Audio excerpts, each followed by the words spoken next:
Welcome back, everybody. This is Devin Smith here with the sixth episode of the Cancel Podcast. This is a new theme of this podcast that I'm getting into.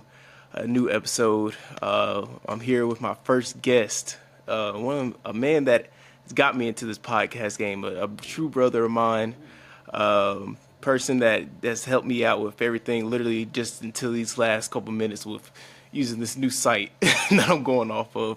And that's my brother Kez right here, man. Give an introduction to my brother Kez. Kez, come on. Hello, everyone. My name is Kes McKinney, but if you know me on the podcast airways, you know me as Cute Dog. I have my own podcast called the Hideout Podcast. That is also on Spotify, Apple Podcasts, YouTube. Yeah, anywhere you listen to podcasts.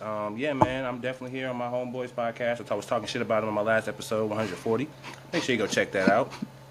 But yeah, man, I've been definitely helping Devin get to this point where he's got to this podcast. I'm very proud of him. I've always had, if you listen to my podcast or you go through my podcast after this point, then you know that I've been doing this for a while. But I always like to support people who want to follow their dreams or just follow a passion. You know, that's just my thing. That's what I've always been about.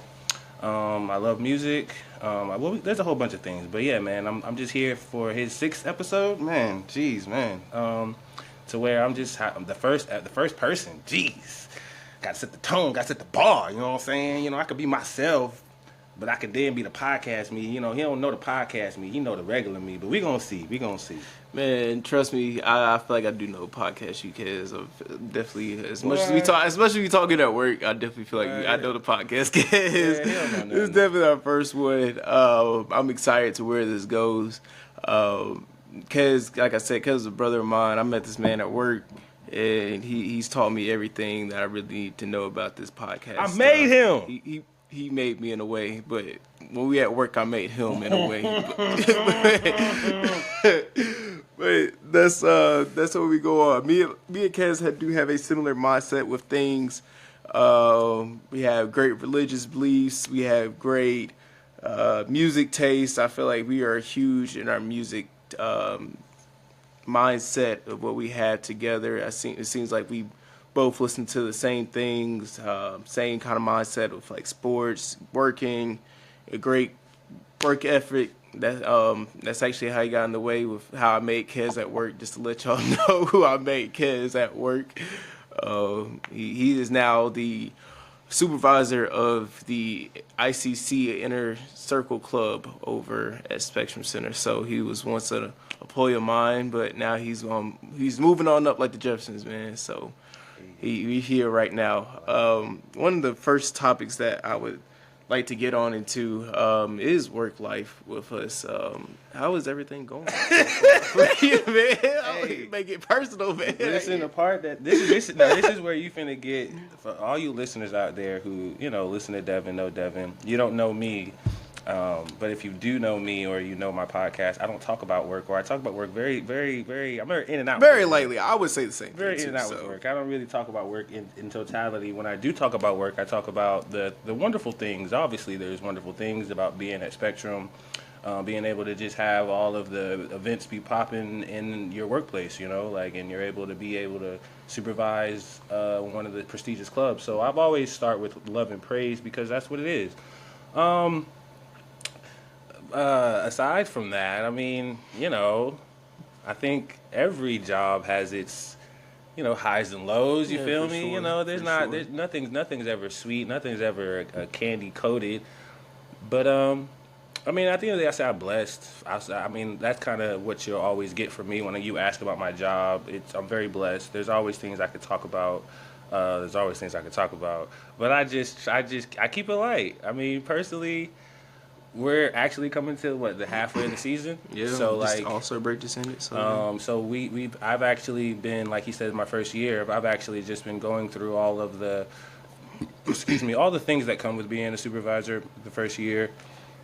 I think I'm very happy of the people that I work with. I'm very satisfied with just how things have happened, even the bad things that I've had to learn. I think those are just growing pains of just being a supervisor in this job or management period. So I don't have anything too too saucy about work. You know, work is work. Work is work.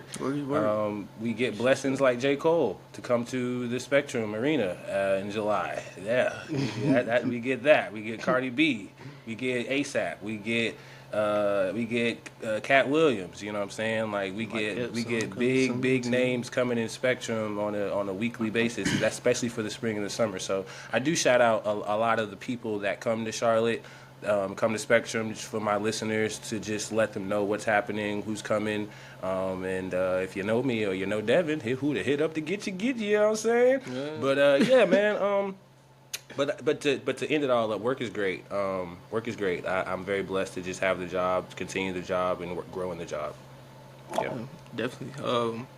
With Jermaine, J. Cole coming back up in July, we have been in a battle with getting to see him, if that's a possibility, hopefully in July.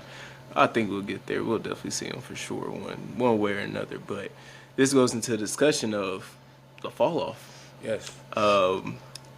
When we first had this discussion, the lead up to the album, we have brother Kez coming up to me saying, "You ready for this holiday about to come up?" And I'm like, "What holiday are you talking about?" He was like, "The fall off." And I was like, "Am I? Oh, am I?" And it did not disappoint me. I listened to it the first time. I usually give my albums a good 2 to 3 listens. My first one is just going through the album. Nothing really sticks out to me. In a way, I just like to see if it's like, how's the flow going. The first intentions that I got off of it was, it seemed like it was like similar flows and stuff, and I'm like, I didn't really get the same like mindset, and that's how Kez was at first. And after I listened to it 2 to 3 times, I think we came in, what was it? Maybe like Wednesday, we came into work talking to Kez about it. Kez was like, I don't know about this album. This is what he got on me in his last episode of his podcast, saying, "Damn me," which is wild. But after my second and third listen, I was like, this could possibly be one of the greatest rap albums of all time, and which I still, right now, in that mindset where it's at, it's hard to describe where I want to put it at in his top ranks. I mean, it's been out for going on 3 weeks now, so as time will tell, you know, you gotta make a album a classic.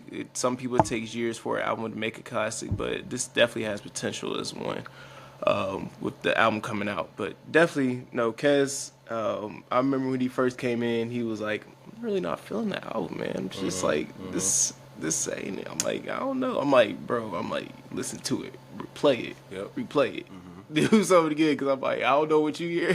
I said the first time, and then what did you say after you? So you heard it for the second time. So after I heard the second time, because as I explained in my last episode, go check it out. Highly doubted podcast. No, he's right. So I listened to the first one. The first listen was not a genuine listen. It was, I was doing things, had it in my ears, just had it out playing, not really giving it the full shebang. So the second listen was me laying down, earbuds on, phone flipped over, just press play, none of that mixing in terms of that option you can do on Apple Music. Turn the mixing off. I need to hear it from the time to go off to the second time. I don't need no mixing. So I did that. Beautiful album, beautiful stories. Both discs definitely told a story to where you have to sit down and listen to it song by song to get the full understanding of what he's trying to deliver. Songs in particular that were a standout were Safety, just off the top of my head, Safety, Run a Train. I want to say Bombs from the Ville, but the second half. All the songs play a key part in the album in terms of a story, but my favorites are definitely those. I'm going to have to disagree with Devin and say that this is not a classic album. This is not a classic J. Cole album. This is a necessary album that he needed to release so he can finish the story of J. Cole and how he's created it, but I don't think it is his best body of work. It's very beautiful. I love the experimentations of his vocals all over this track. I like the minimalisticness of his features with just having Future and Tim's, Petey Pablo, but very minimal in terms of features. Most of the harmonies in the album was mainly him, and I definitely appreciated that from a Cole fan standpoint, that he was able to, go out the box and really do that. Lyrically, he's off the charts. The Fall Off, that's The Fall Off. This 2, track 2, the Fall Off is Inevitable, is a beautiful body masterpiece piece of work. He's definitely reached that level of final boss, and that song in particular is one of those standards in hip hop when it comes to verses, like best verses of the year. Definitely one of those top verses that stand up with all those big top verses all your dad and uncle's favorite rappers have in terms of songs. That's up there as well. So he's definitely achieved that. But I think there's other albums of his that personally I put above this one. 2014 Hills Drive is still king. The Off Season is after that. And then KOD. I love KOD. I was want to get into that topic because I'm like, what are you top ones? But I feel like KOD is definitely like the most slept on album. I think KOD is where, if you are true, and this is great because this is why I really wanted to have this conversation with Devin last week on the previous episodes of mine, because we can get into the scientifics of J. Cole without me just talking and, I have a co-host that don't give a shit. I'm sorry. I don't know if you curse on me. Okay. But the whole point was J. Cole, to me, with this album, was a display of everything he's done in the past.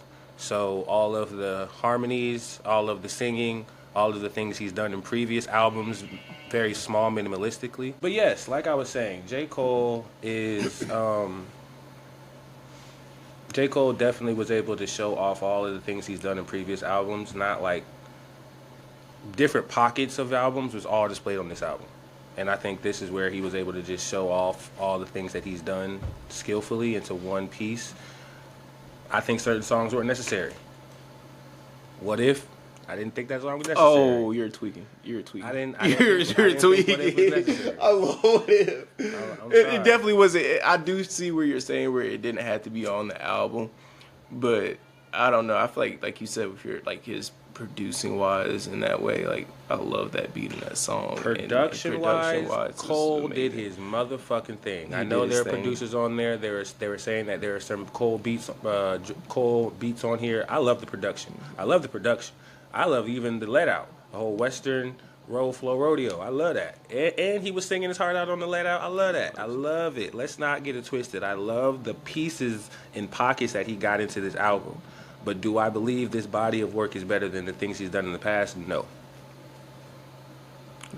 I will put it at number 4, below those other albums I said previously. As of right now, I definitely feel like you gotta give it recency bias with a lot of things. That's one of my biggest fears about albums, but the more I listen to it, the more I like it. All right. And that's some stuff. Do you have I'm gonna test your theory on that. Do you have any skips on this album? Currently don't. There's not one skip. As of right now, let me see. I honestly can give this like a straight through listen. But I can tell you one thing for sure. I definitely do love Dis 39 more than 29 as of right now. Okay. For some, I'm always leaning more towards Dis 39. This 39, it means something to me. Don't know what it is, but it really do just. He's more mature. He's 10 years older. He's older now. And so that's it. It really does. And that's what I was also saying, like, with KOD. I don't know what it is. Like, a lot of people say that album is not even his top or best album of all. Like, they skip that one. And I'm like, I got a connection with that album, man. Like, you got For Your Eyes Only, and then you also got 2014, which is great. Mm-hmm. But where I was as a sophomore in high school, just during that time where it came out, it's just like reminiscence of everything. And I was in high school during both For Your Eyes Only and KOD. So those definitely both hit differently in a way for me. See, I look at KOD. No, go ahead. No, you look at KOD. Go ahead. KOD, I see all these skips I really see in the album is probably the main track intro, which is KOD. I mean, you got nice flows, which he's kind of singing in photographs. The cutoff, I haven't heard that one in a minute, so we may have to come back. But that ATM throughout that one. Window Panes, Friends, those are probably like some of his hardest tracks that he has ever made. The reason why I asked if there's any skips on the fall off is because the bar that I have for Cole, and strictly for Cole, and if you're a Cole listener, you know what I'm about to go with this. The bar is no skips. There's no skips on 2014. There's no skips. There's no skips. There's no skips. The off season, depending on who you're talking to, there might be one, maybe two. But for me, no skips. No skips. And just him. Just him, no skips. That's the bar you set, Jermaine. Just him. Him, no skips. 2014 Hills Drive. You went platinum, no features. That's the thing that we do, right? That's the flex. Very much so. So Cole so it's a Cole battling Cole thing when I looked at this album, and with me, it's no skips. Now that doesn't mean that song wasn't cool; it just wasn't for me. But there are some songs on there that are some skips for me. Not saying that I listened to it thoroughly. I understand what it means for the story, and I understand I like it for what it is for the story. But for me to listen back and replay, no. And what songs are these? What skips are these? What skips are these? Look at Devin getting all into the business. All right, well the songs that are not on this. No. I got you. 2-6 is fine, but no. You're tweaking. Okay, go ahead.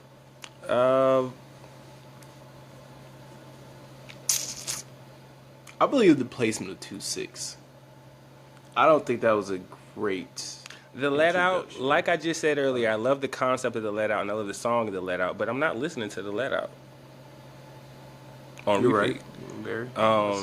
Bombs in the Ville. I like the second half, but not the first half.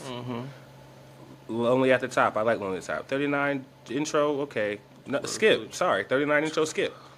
The fall off is inevitable. I like that. The Village. That's currently my favorite song right now is The Village. I got something I want to tell you.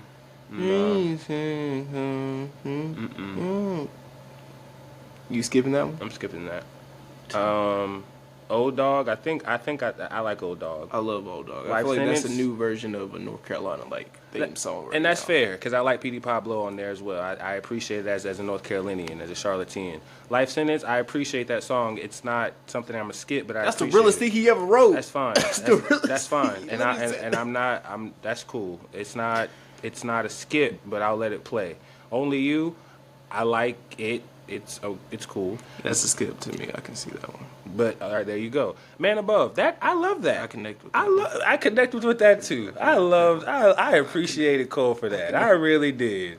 I never would have made it too. I appreciate that.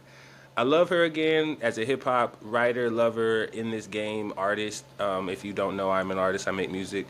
I Love Her Again was a very interesting concept. If you'd understand the way that he did it in terms of doing it off of Common's version and just continuing the story from where Common left it off, if you understand that.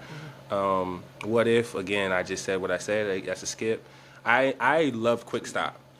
I love Quick Stop. Quick Stop is something that I want to address, and this is random because this is your podcast, Devin, on episode 6. But if I was on my podcast saying this, I would say this because this is addressing things that I've heard on other podcasts, specifically Joe Budden. But it's whatever. People who do not understand, Quick Stop is a very layered, depth song that's not just about him going to the gas station and pumping gas. First of all, he spelled quick Q-U-I-K, sorry, because that is play on of North Carolina Quick Chip. Sorry. Quick Trip. And then also, just because of the concept of the songs, him coming back to Fayetteville after what happened the first time in Dis 29, him being outside in the hoodie in places where it's not supposed to be getting gas is not a good thing without security. So that's where, hey, it's not a good look. But I do appreciate the way he flipped it and made it a wonderful embrace. And you know, he does it once again by speaking for the kids or the people that are fans of him and know how we feel when he spoke to what he spoke to in his music and it related to us. So I appreciate a Quick Stop. The Whole World is the Ville. I get it. Shout out to the Ville. Ocean Way. Okay. There were some skips on here. But it was a great album. I don't think it is best, like I reiterated, but it's definitely needed for the crescendo of everything. And it's going to be cool. I don't know if you have any closing statements on his album, but I do know the concert is definitely going to be a full on, if I think of it, if you're asking me, beginning to end. Like, his old shit up until the fall off. I need the old stuff. I feel like I think that's why he has no gotta be. openers. I feel like that's why. Well, for so far we haven't seen any openers, but yeah, if there's no openers, that means he's going to be giving us all of it, The whole thing. all of it. Especially first concert, home state. It's definitely not Fayetteville. He'll have a concert in Fayetteville, but he's coming to Spectrum first for his first 2 shows. Going off of that, actually at Spectrum, one of our main components of Spectrum, our key player has been terrorizing the city of Charlotte. Crazy thing is, I just heard about this like today, like yesterday. You ever heard about him in the wreck or anything? No, I mean I just Like, heard yeah. about the wreck like as we're recording this. I've heard it like today, but I haven't known like he has a reputation. He's been Like having he's been a reputation. menace on the road. And see, I'm giving Devin some good old highly doubted topics over here. Yes, because he definitely. I took this from him. So But the thing is, that's interesting is like I do talk about the Hornets on my podcast, and I really just talk about. I keep it basketball. You know, I don't really try to talk too down on the home team, but.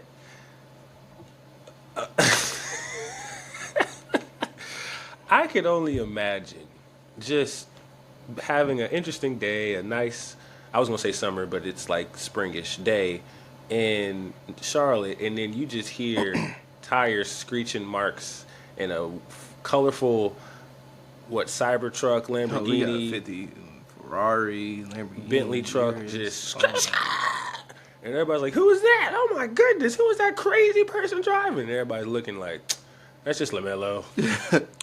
That's just LaMelo driving to the grocery LaMelo. store. Yeah, he going to Trader Joe's again. Trader Joe's, yeah. Like, Too much. where am I when he's driving in the streets terrorizing people? But wait, thank God. What?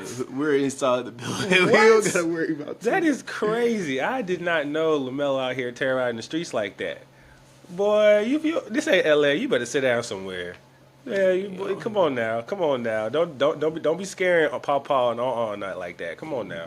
You know, it's like this not even really his first instance. I remember there was like this one story where he ran over a kid's foot. What? This is big. This Devin, is like a couple years. I'm not. I kid you not. This is on Channel 9 News and everything. Oh my Man. goodness.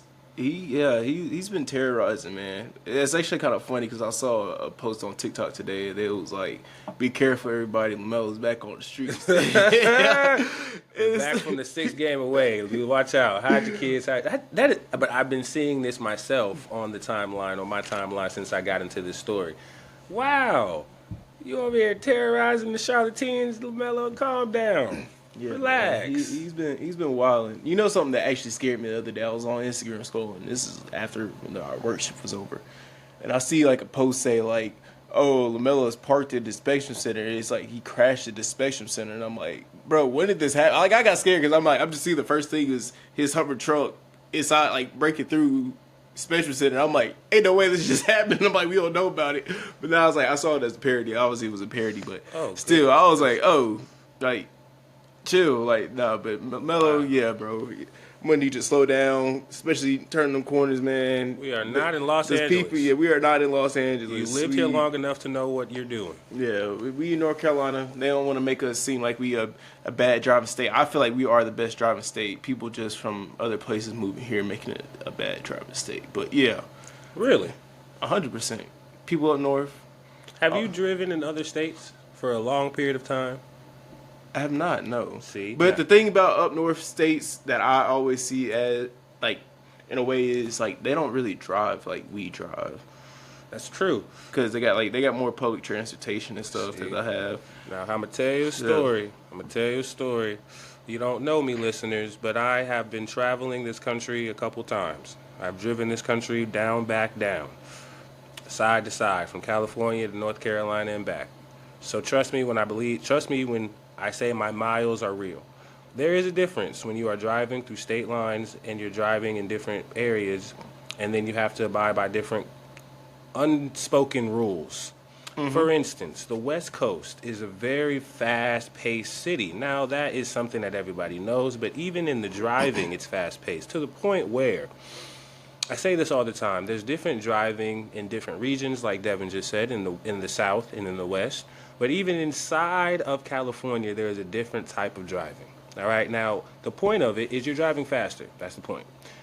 Now, the point is the Bay Area, which is San Francisco, Oakland, where I am from, and then there's Los Angeles, which is Southern California, and that's where everybody else likes to be. That's where LaMelo's from, just to give you context. Those are two different ways of driving. We drive fast, but there is a difference in how we drive fast. You drive fast in the Bay Area because you're trying to get where you're trying to get, and we ain't got time to be waiting for you, and just get out the way if you just got something going on. But we're all driving at regional understanding paces. LA, Southern Californians, I always have this beef with y'all. Y'all drive fast for no reason. No reason at all. No reason. There are no cars on the road, but you still choose to drive 20 miles over the speed limit. I was driving to San Diego, but I had to pass through LA to pick up a friend. Shout out to Whitley. And as I was passing through LA, which I already am going to tell you, I don't like driving to LA specifically for this reason. I was in the fast lane. It was 70 miles per hour. I was doing 80. I'm already uncomfortable. But hey, this is the law of the land. So I'm in LA downtown early in the morning on doing 80 on a 70, but there are no cars. But we're chilling. I get a minivan on my bumper, right? I get a minivan on my bumper, and I'm wondering, am I going slow? Before I even think about it, it pulls to the side, pulls up, looks at me, keeps going. I say, wow, I'm really going slow. I look at my dash, I'm going 85. I said, there ain't no way. There ain't no way. There ain't no way that you should be going 90 plus anywhere for no reason in this early in the morning. Y'all are ridiculous. Ridiculous. But at the end of the day, that's just the culture. So let's bring it back to the Cerner. Me coming back from the West Coast back to the South, which is Charlotte, North Carolina, I definitely had to slow down because y'all, well, us, don't drive as fast as the other states and the other regions. We like to slow down, like to be very slow, and sometimes a little too slow, and that can frustrate me. I don't scream and curse like other people do, like people from the North, but it is very annoying and very slow. But it's patience. Relax. It's patience. I feel like I'm one of those opposite drivers. I feel like where those slow drivers actually come from can possibly be from up north. They really never get those type of like highway exits. Like, granted, I never really been up north or anything like New York, but when I look at New York, I always see like traffic and stuff or whatnot. And while I have been up to the DC area, they're not really that fast. They're constantly in traffic. So that's what I think about the north as well. And they're not really built on highways in a way. So I'm that type of speeding person. I'm not gonna lie. I'm the type of person left lane, I'm hitting 80 plus or so for sure. 100% that's me. I love it. I mean, I know where I'm going. I know my ways around the road. I know most of these streets. So I mean, like, if you don't know, if you in the left lane, you not going 80 plus. I don't know. You got a problem. You just get over to the right, man. R.I.P. to my grandfather, who always told me these people who drive this fast are going fast to go nowhere. I'm going to work. I'm going to make money, y'all. You then get there on a timely fashion where you could drive on the speed limit. What did your brother Deshaun say at work? That has nothing to do. What does he say at work? That has nothing to do with how you get there. Get there. Early is on time. On time is early. Wait. You don't even know what he's saying. You don't even early know is on time. See? On time is late. And late is what? Just unacceptable. I'm not late. And I'm not on time. I'm perfect timing. We do this every day. I do. Kez did have some few days coming in a little bit late, maybe. But. No, it hasn't. It ain't been no few days. In the past, you been coming in a little bit. This is what Devin want to bring. This is what Devin want to bring work into the airways. Let me tell you guys something. So I have been, again, new on this new journey of a supervisor. That means you got to come a little bit earlier. A little bit earlier that I'm not used to. Now, for all my people who listen who are new to a supervisor job or just knows how it goes when you first get the job, when you first start, you're excited, you're chipper, you can't sleep, you got your clothes laid out, you can't wait for the first day. And that goes on, especially if you really love what you do, for a good 2 months. But then after that, you start to get a little comfortable with time. You get a little bit too comfortable, and that's where you start to get a little bit lax. Your routine starts to get a little bit, then you start to just, and if you don't catch it, then it's going to just fall under you. And there have been some times where it's fell under me. It's okay. It happens to the best of us, right? You miss time. But that's where, let me tell you what happened, guys, that made me get back into shape.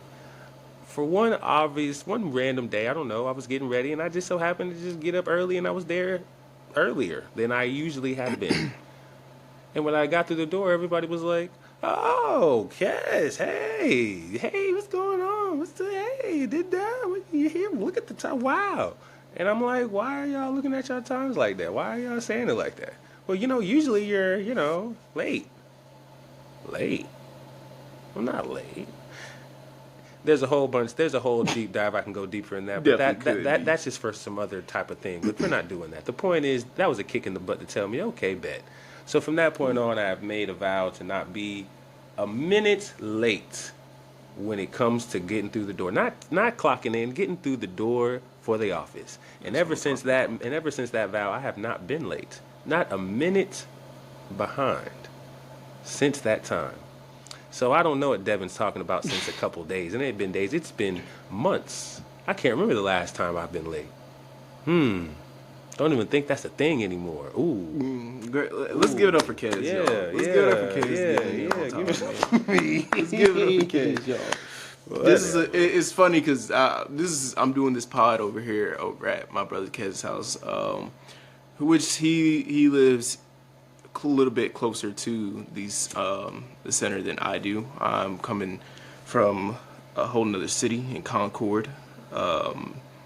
It is a drive. I get on more of 85, so I can see where you got to get on you got a close area to get onto the interstate over here, but I just get on that way and go straight down. Yeah, this is the area where I'm still staying at Concord, and this also can lead on to the next topic of where I'm still staying at my parents' crib. So I mean, I also may have the benefits of the less stress in that way of getting here, of where I'm kind of close to the interstate. It takes me like a good maybe. So what's the topic? 10 minutes to get onto the interstate. When is the right time to get out of the parents' crib? As a man, this is more your topic as well. I like this one. Because it's something I could relate. Can you actually go into more depth with what to? So I forgot where I got the original piece from, but that was the question, and the comment section was kind of saying like. The comment section was basically saying, when you're ready, you know what I'm saying? When you're ready, when it's time, XYZ. Parents saying, my child ain't leaving until he getting ready to get a house, or her, XYZ. So it was a whole bunch of, keeping it inside the crib until they're ready. Me personally, I never really, again, I wasn't raised to look at it that way. And I wasn't told that there had to be a reason for you to get out because of an age. Regardless if you're a man or a woman, I think it's when you're ready to. I think, I'm going to get philosophical, but I believe that is an American culture that we have adapted, that is specifically American, that doesn't really go past that. Other cultures, even inside of America, who have other cultures, really keep their family in-house. Cousins, aunties, grandmas, nieces, nephews, everybody, all in one house, right? You see that. You used to see that when or at least I saw that when I was growing up. I would have friends who have a lot of sisters or cousins, and they would all just be in the same crib, and we thought what we thought as kids, but if you're an adult and you look at it, that is just the way that they do things. So I don't think there's nothing wrong with it. I think it's something that you should do when you're ready. You can afford it. Big on afford. Something that you can definitely look at it as a asset, not a liability, not just another bill. I do believe when it comes to men, if you're trying to really be on some like, I want a girlfriend and I want to be on some like me and my girlfriend shit, then yeah, probably gonna have to move out. Probably gonna have to move out just so you can have the establishment of your own space. Like, that would just be something that's the only thing that I really would like go at. But if I'm being honest, vice versa, if I had a daughter and I had a man who thought and her boyfriend thought like that, I would have to see that he is equipped to do that. Mm-hmm. So like, it's a two-way street, I guess.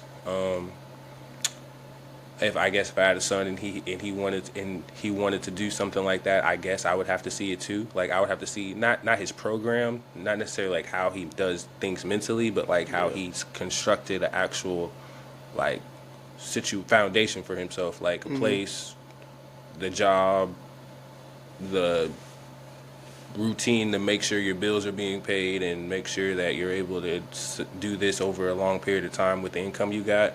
Then in terms of what you doing and what's in that house, that ain't got shit to do with me. Mm-hmm. You know what I'm saying? So if you got a lady and whatever's happening in that house, aside from negative things, of course, but in terms of how you run your program, that's on you, son. Sound like my pops right now. I mean, that's just how I feel. Like, no, in terms of like moving out, like I feel like it's a confident thing. In my personal wanting, I would want it to be a comfortable thing.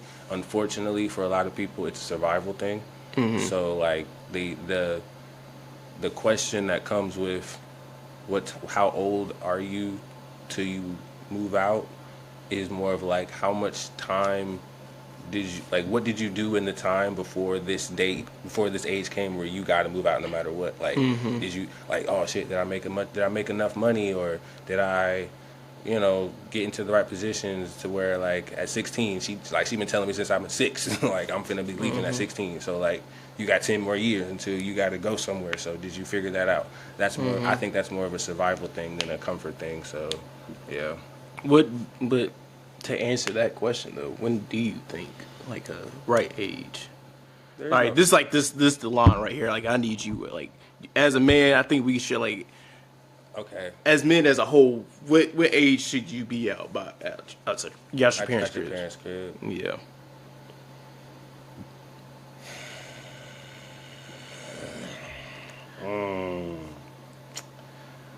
Because I'm looking at this answer as someone that's currently living in their parents' crib. I mean, I think,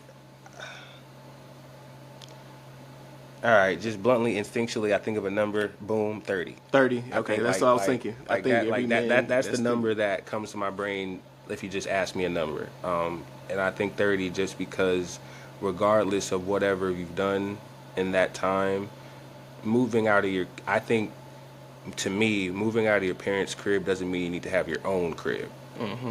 Moving out means you need to have established a plan to start living on your own with a roommate, with your homie, with somebody. Like, it ain't got to be yourself. Like, I don't equate that thing off the bat. Like, if you're not living by yourself, then you're failing. Like, no. If you're able to sustain yourself and you got a crew of people, a person or a crew of people that you rocking with, that's college. Like, you know what I'm saying? Yeah. Like, those are skills that we learn in school, to where in the real world that's something that people do.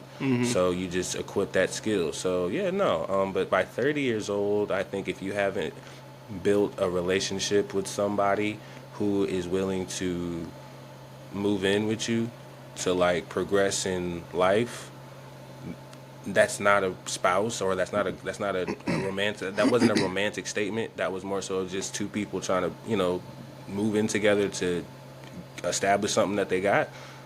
By 30, yeah, something wrong.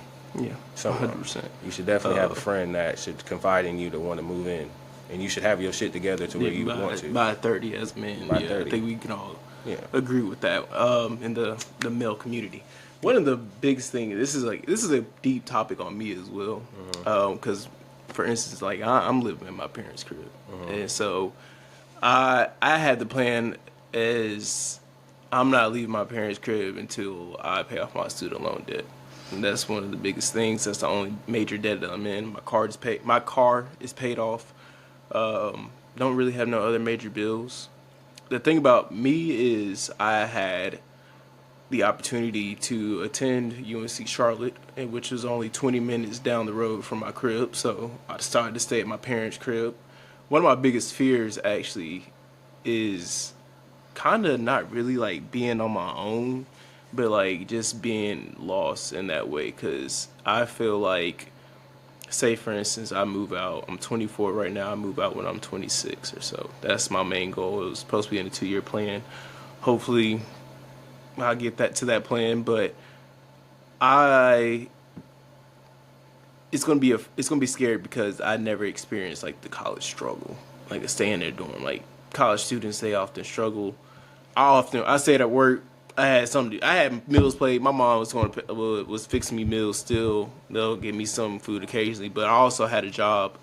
Especially going into my junior year, I had 2 jobs working that I was working. So I was making more money than most college students you would usually get. So that's one of my biggest fears as someone that will be going out soon. But my major plan is to, once that's paid off, which I'm saving up pretty well, and my dad has put into me the mindset, hey, like you can stay here as long as you want to. Like I'm not going to charge you none. Just save up your money. That's the main goal. He always tells us to do is to save up your money. So that's what I've been doing.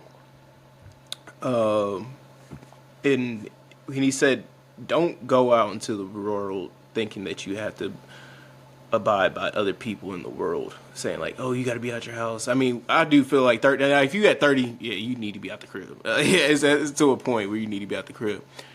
I feel like I should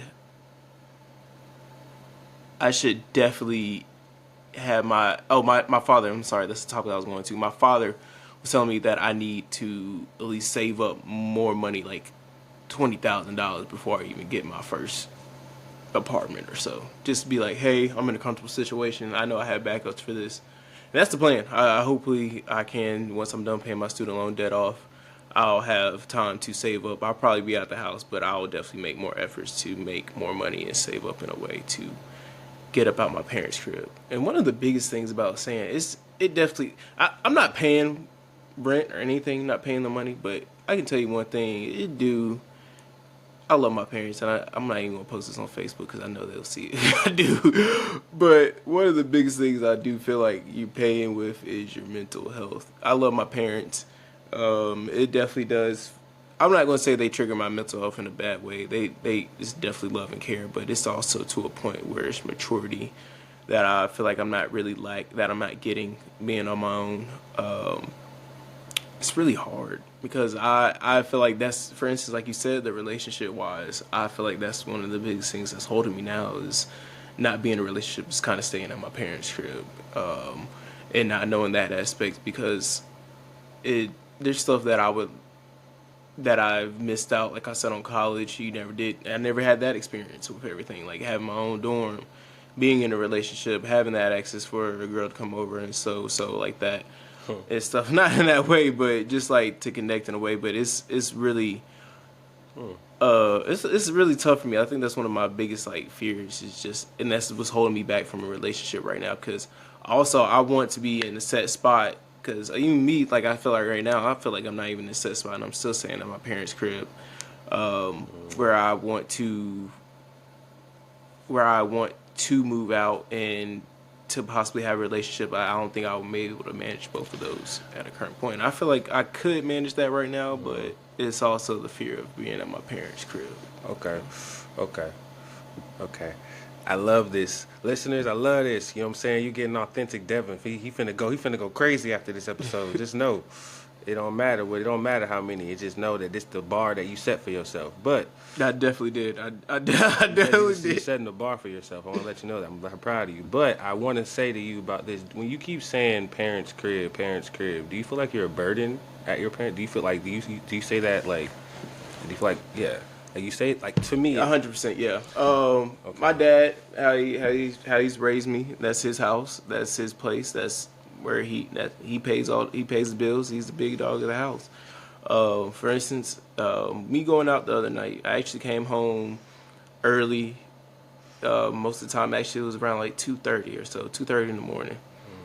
He so happened to be up that day. Trust me, I've been coming in late. I'm obviously older now, but he was open. He was like, I think he just got done. He was sick over the night, but he woke up. My mom was up too and stuff. And the one thing he said, forget his sickness. He was like, "Why are you here so late?" I'm always here late, Dad. I'm like, I always see we literally just got back from the club, seeing my friends. Granted, we just got left off of work, so I was been going since like 9 o'clock that morning. But the biggest thing that was on his mind was, why are you home so late? Why are you this? Trust me, I've been home at 4 o'clock in the morning, and it does, and that's why I gotta give respect. That is his place. That's his house. I give my father respect and that benefit. Well, I guess I want you to change the narrative of why you want to move out. Then it's not so much of you being a burden. It's more so of you got your own vibe. Like you're creating your own vibe, and it's respectful because that's how they raised you. They raised you to make sure you are able to be self-efficient. You're able to take care of yourself. You're able to be able to have the luxury to do things that you want as well as taking care of things.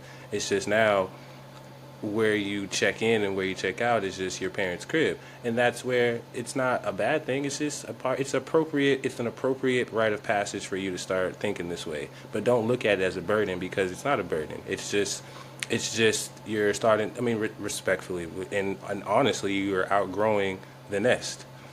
Very much so. You've outgrown the nest, right? My mom speaks to that a lot. You know, the nest, and it was only one of me. So like that's where like outgrowing the nest for me wasn't so much of like a time was of the essence. It's like, you know, when I felt ready. And like for me, I mean, leaving the nest for me wasn't as much as getting an apartment. It was going back to the other side of the country.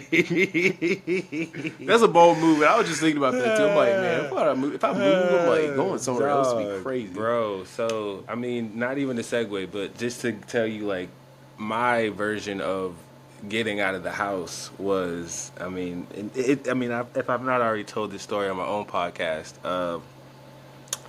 I was, gosh, how old was I? It was 2020, 2021. What was that? I'm getting old. Like 22, 23. So basically, because that was after COVID, we sold our house. We sold our house, straight up. And with that, we kind of made plans of what we're going to do with the dividends. So with the dividends, my mom wanted to travel the world, and my grandma wanted to stay. And what did I want to do? And it wasn't so much of like, you got to get out. Well, you do, because you're selling the house. Yeah, but you kind of got forced. But well, it wasn't a force. It was a decision. It was a decision. But the decision came with options and choices of what you want to do. You could stay here, get whatever type of apartment you want to get. We're selling a house, so you can get whatever, live wherever you want. What's best for you? You can live by yourself. You can get a roommate to save money for yourself. Like, you could really, you about to like.